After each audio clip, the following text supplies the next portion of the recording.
Pavardė yra oficialus asmenvardis, rodantis priklausomybę šeimai. Pavardė asmenvardis tampa tada, kai jį paveldi 2 ir daugiau tos pačios šeimos narių kartos. Ar asmenvardis yra pavardė, nustatoma sugretinus vienos šeimos narių įvardijimus. Asmenvardžiai laikomi pavardėmis, kai antrieji įvardijimai dažniausiai tėvo ir sūnaus sutampa. Lietuvių vardyno tyrėjai daugiausia dėmesio skyrė 16-18 amžių dokumentų asmenvardžiams, iš kurių ir atsirado pavardės. Lietuvių pavardžių susidarimas plačiausiai aptartas Vitalijos Macijauskienės darbuose, o jų formavimąsi atskirose vietovėse, pavyzdžiui Vilniuje, tyrė Zigmas Zinkevičius, Kaune, Kėdainiuose, Alma Ragauskaitė, Punioje Jonas Palionis, Molėtuose Vidas Garliauskas ir kiti. Kada ir kaip atsirado pavardės Lietuvoje? Kaip ir visoje Europoje, pavardės Lietuvoje pirma įgijo kilmingieji, miesto gyventojai, o vėliau valstiečiai, beturčiai. Lietuvos didikų ir kilmingųjų pavardės radosi 16-17 amžiais, nes turint turto, paveldimų dvarų, herbą, reikėjo ir asmenvardžio rodančio tą pačią šeimą, giminę. Miestuose pavardės iš pradžių įgijo žmonės, turėję nekilnojamojo turto, vertėsi prekybą, amatais, dalyvavę valdant miestą, o vėliau jas gavo smulkūs prekybininkai, samdiniai. Nors pavienių valstiečių pavardžių radosi nuo 16 amžiaus pabaigos, bet baigė jos formuotis 18 amžiuje.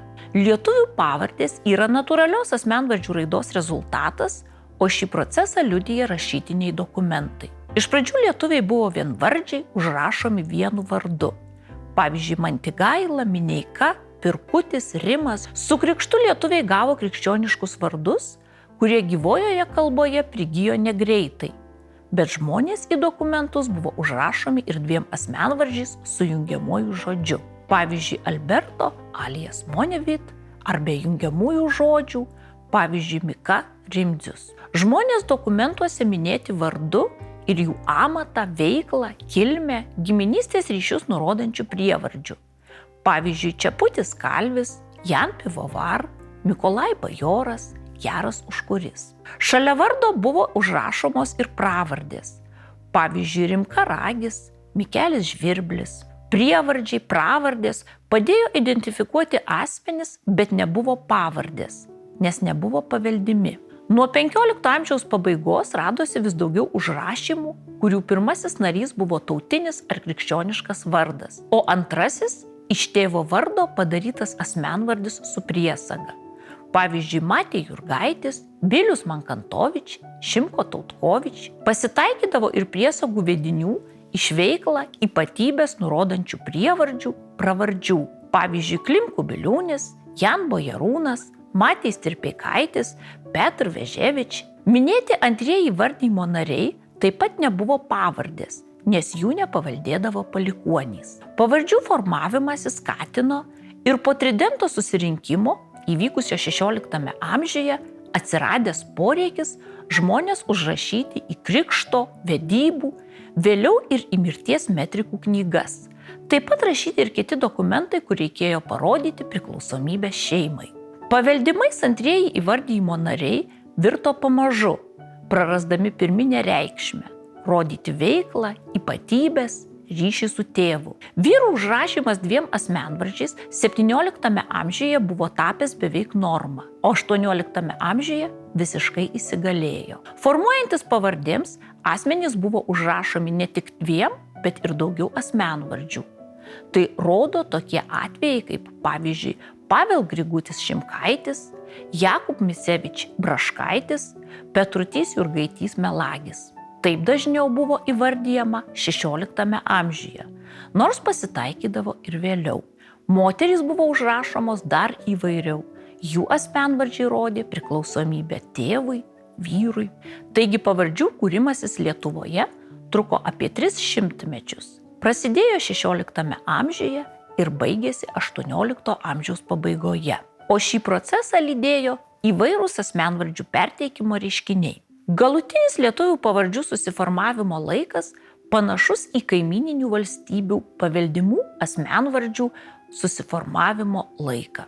Kokia yra pavardžių kilmė? Lietuvių pavardžių kilmę galima rasti lietuvių pavardžių žodyne išleistame 20 amžiaus 90-metyje. Iš pavardžių matyti lietuvių vardyno istorija ir raida. Kadangi formuojantis pavardėms, dalis pirmųjų dvinarės sistemos įvardyjimo narių buvo tautiniai asmenvardžiai, jie vėliau ir tapo iš tėvavardžių atsiradusiomis pavardėmis. Šių pavardžių pamatas yra dvikamieniai vardai.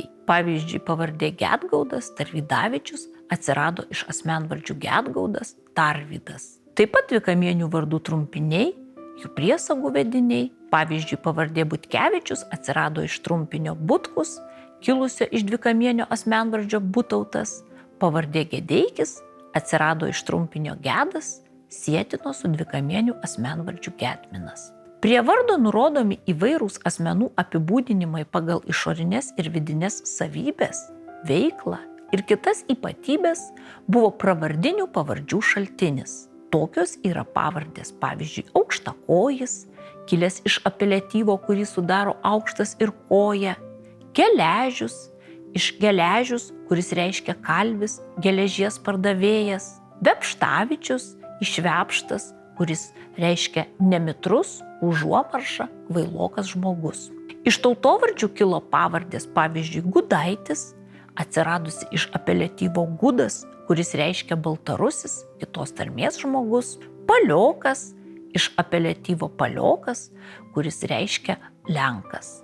Iš vietovardžių atsirado pavardės, pavyzdžiui, Vilniškis, kuris siejamas su apeliatyvu Vilniškis, tas, kuris iš Vilniaus. Kaunietis, su Kaunietis, tas, kuris iš Kauno. Kitas gausiai pavardėse paliudytas asmenvardžių sluoksnis yra krikščioniškos kilmės vardai ir jų variantai. Krikščioniškos kilmės pavardės atsirado iš hebrajiškos kilmės vardų. Pavyzdžiui, Simonauskas, Simukas, iš vardo Simonas, jo trumpinio Simas, iš graikiškos kilmės vardų.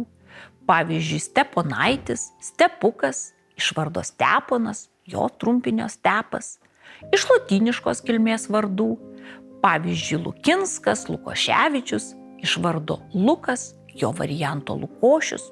Taip pat yra pavardžių kildinamų iš slaviškos kilmės krikšto vardų, pavyzdžiui, Stanislovavičius, Stasiulaitis, iš vardo Stanislovas, jo trumpinio Stasys. 21 amžiaus lietuviai dažniausiai yra Petrauskai, Kazlauskai, Jankauskai, Stankevičiai, Vasiliauskai, Žukauskai, Paulauskai.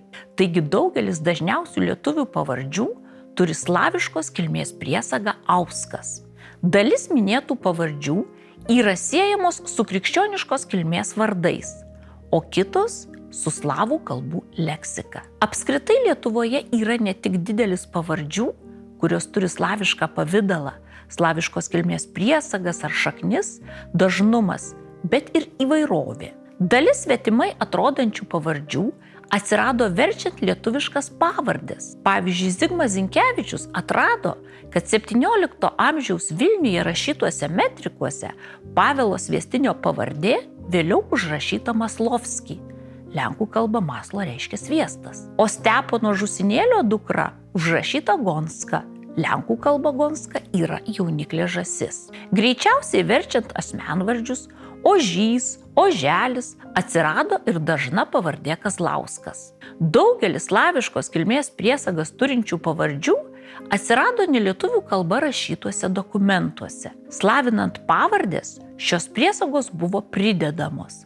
Pavyzdžiui, Varna galėjo būti užrašytas Varnovič arba slaviškomis keičiant baltiškas priesagas, pavyzdžiui, Skrabelį užrašant Skrabovskiu. Dar kitos lietuvių pavardės yra skolintos.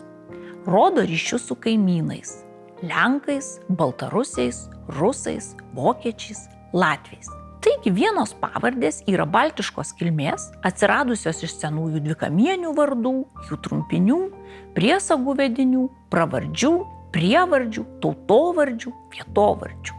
Kitos pavardės yra nelietuvių kilmės, kilusios iš krikščioniškos kilmės vardų, jų variantų, susidariusios verčiant asmenvardžius į slavų kalbas, pasiskolintos iš kitų kalbų. Daugelis lietuvių pavardžių yra išplėstos slaviškomis priesagomis, užrašant asmenvardžius į nelietuviškus dokumentus.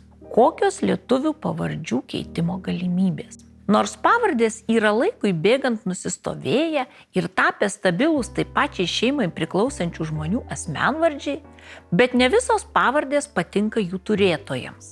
Tarpukario Lietuvoje buvo idėja atlietuvinti pavardės, užrašyti jas be klaidų. Prie Vidaus reikalų ministerijos buvo įsteigta pavardžių ir vietovardžių komisija, kuri šalia vietovardžių tvarkymo ir pastangų sistemiškai atlietuvinti lietuvių pavardės darbų 20 amžiaus 4 dešimtmetyje dar svarstė atskirų žmonių prašymus keisti nepatinkančias, dažniausiai slaviško pavidalo ar neigiamos konotacijos pavardės. Kaip matyti iš išlikusių bylų, saugomų Lietuvių kalbos institute, komisija atsižvelgusi į prašymus siūlė atlietuvinti slaviškos kilmės pavardės, pavyzdžiui, Žukauską keisti į Vabalą, Golumbecką į Karvelį ar Balandį, Zaleskį į Užgirį, Užmiškį, Miškinį. Pageidaujantiems atsisakyti slaviškų priesagų buvo siūlyta jas numesti ar modifikuoti pavardės taip. Pavyzdžiui, Vaicechavičius galėjo būti Vaitys,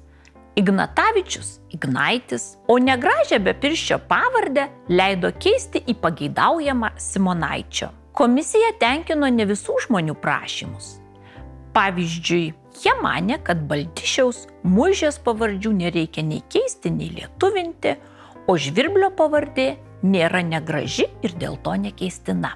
21 amžiaus Lietuvoje taip pat yra pavardžių keitimo galimybė. Be to, kad galima susigrąžinti protėvių pavardę, pataisyti klaidingą asmenvardį, galima keisti ir pavardės formą, išlaikant jos kamieną. Galima pavardę trumpinti atsisakius priesagos, pavyzdžiui, Rinkevičius gali tapti Rinkumi, galima keisti pavardės priesagą kita, taigi pavyzdžiui, Jankauskas gali tapti Jankaičiu arba priesagą praplėsti pavardę, pavyzdžiui, Butkus gali tapti Butkūnu. Taip pat galima keisti pavardės galūnę. Pavyzdžiui, Butkis gali tapti Butkumi, Butka.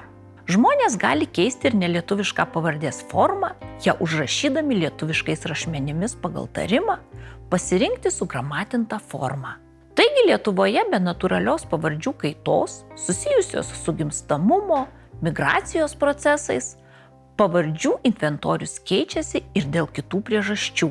Susigrąžinus protėvių pavardės ar pakeitus jų formas, gali grįžti iš vartosenos pasitraukę asmenvardžiai, o atsisakius retos pavardės formos, jos vartosenoje gali ir nelikti. Ačiū, kad žiūrėjote. Su jumis buvo Daiva Sinkevičiūtė iš Vilniaus universiteto baltistikos katedros.